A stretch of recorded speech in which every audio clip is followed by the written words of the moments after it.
अब प्रधानमंत्री मोदी ने पाकिस्तान को एक्सपोज करने के लिए सारे दलों के लोगों को मिलाकर एक टीम बनाई, तो कांग्रेस को वहां भी दिक्कत।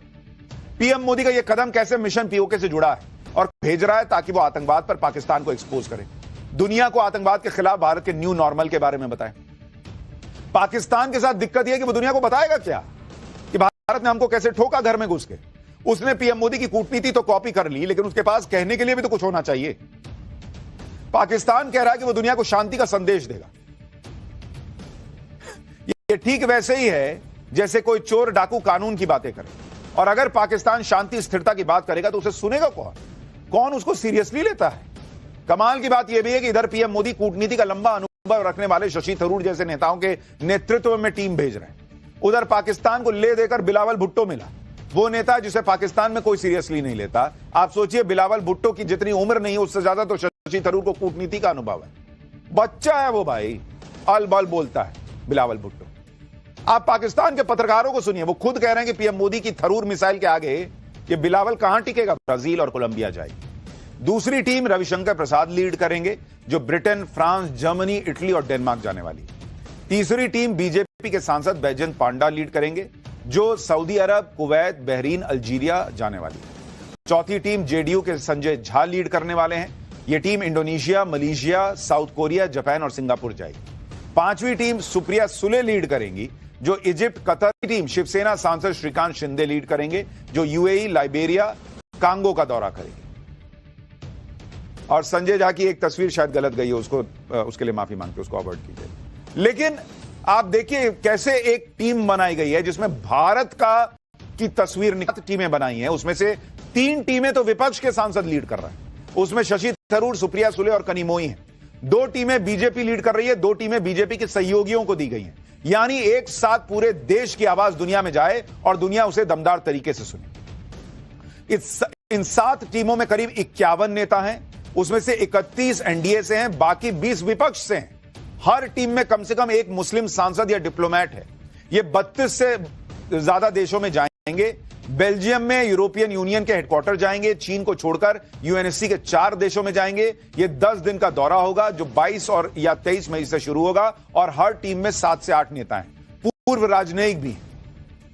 इन 7 टीमों में जो नेता सेलेक्ट किए गए हैं, उसमें भी यह कोशिश की गई है कि उसमें पक्ष और विपक्ष के दोनों नेता हों, और अगर किसी पार्टी का एक भी सांसद है तो उसे भी जगह दी गई है। जैसे आप देखिए, जैसे बैजयंत पांडा की टीम जो मुस्लिम देशों में जा रही है, उसमें ओवैसी का नाम है। बीजेपी नेता निशिकांत दुबे हैं, बीजेपी से पी कोन्याक, रेखा शर्मा हैं, पूर्व केंद्रीय मंत्री गुलाम नबी आजाद, पूर्व विदेश सचिव हर्ष श्रृंगला और नॉमिनेटेड सांसद सतनाम सिंह संधू हैं। रविशंकर प्रसाद की टीम में बीजेपी से डी पुरंदेश्वरी हैं, उद्धव ठाकरे की शिवसेना से प्रियंका चतुर्वेदी हैं, नॉमिनेटेड सांसद गुलाम नबी खटाना है, कांग्रेस से अमर सिंह है, बीजेपी से समीक भट्टाचार्य हैं। इसके अलावा पूर्व केंद्रीय मंत्री एमजे अकबर और पूर्व डिप्लोमेट पंकज सरन भी हैं।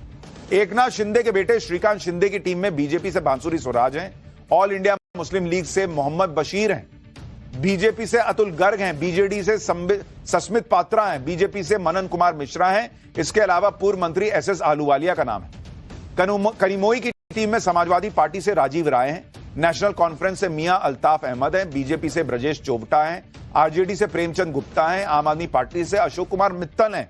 ये सांसद स्पेन, ग्रीस, स्लोवेनिया और रशिया जाने वाले हैं। सुप्रिया सुले की जो टीम है, ये कनिमोई की टीम, फोटो लग गई है, सुप्रिया सुले की फोटो नहीं। तो सुप्रिया सुले की टीम में भी राजीव प्रताप रूडी और वगैरह वगैरह दूसरे नेताओं के नाम है। तो ये जो टीम बनाई गई है, आप देखिए सारे दल, मतलब इंडिया कह रहा है, ये लगना चाहिए, ये ना लगे कि अरे मोदी ने अपने लोगों को भेज दिया बोलने। पीएम मोदी यही चाहते हैं कि दुनिया में एकजुट भारत की आवाज जाए। लेकिन विपक्ष का हाल देखिए कि इस वक्त जब पूरे देश की एकजुट आवाज दुनिया में जानी चाहिए, तो विपक्ष खेल खेलने में जुटा है। टीएमसी के सांसद यूसुफ पठान ने कह दिया कि वो पार्टी पहले है भाई। इन नेताओं को तो शशि थरूर से सीखना चाहिए।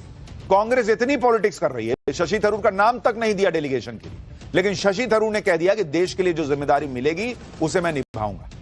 शशि थरूर ऐसे नेता हैं जो ऑपरेशन सिंदूर के पहले दिन से जबरदस्त तरीके से भारत का पक्ष रख रहे हैं। यह पूरे देश ने देखा कि शशि थरूर और ओवैसी ये 2 ही नेता हैं जो जमकर पाकिस्तान को धो रहे थे। शशि थरूर तो यूएन में भी काम कर चुके हैं। ऐसे में अगर नरेंद्र मोदी उनके अनुभव का इस्तेमाल करना चाहते हैं तो कांग्रेस को दिक्कत क्या है भाई? शशि थरूर से कांग्रेस वाले आजकल खूब चिढ़े बैठे हैं। आप कांग्रेस के ही 2 नेताओं का अंतर देखिए। एक शशि थरूर है जो कह रहे हैं कि पार्टी कुछ भी उनके बारे में बोलती रहे, लेकिन जो जिम्मेदारी दी गई है उसे वो पूरा करेंगे। एक सलमान खुर्शीद है, कह रहे हैं कि पार्टी जो फैसला करेगी वो उसके साथ है, पार्टी का फैसला ही उनका फैसला है। देश का फैसला कहां गया भाई? देश कहां है? क्या कांग्रेस को ऐसे ही नेता चाहिए जो पार्टी हित को देश हित से बड़ा माने? क्या शशि थरूर आजकल इसमें फिट नहीं हो रहे हैं तो शशि थरूर को किनारे किया जा रहा है, दूसरे नेताओं का नाम दिया जा रहा है? जैसे कांग्रेस ने ऑपरेशन सिंदूर के लिए डेलीगेशन के लिए अपनी तरफ से जो नाम दिए उसमें कौन कौन था? पूर्व केंद्रीय मंत्री आनंद शर्मा थे, लोकसभा में डिप्टी लीडर गौरव गोगोई थे, कांग्रेस सांसद सैयद नसीर हुसैन और अमरिंदर सिंह राजा वर्डिंग का नाम सुझाया गया। यूएन में सालों साल काम कर चुके हैं जो शशि थरूर खुद मनमोहन सिंह सरकार में मंत्री थे, 2 बार से कांग्रेस के सांसद हैं, उनका नाम कांग्रेस ने क्यों नहीं दिया? कांग्रेस के तो Pakistan at the invitation of interior ministry and ISI is under interior ministry. The India's home ministry is equivalent to the interior ministry of Pakistan.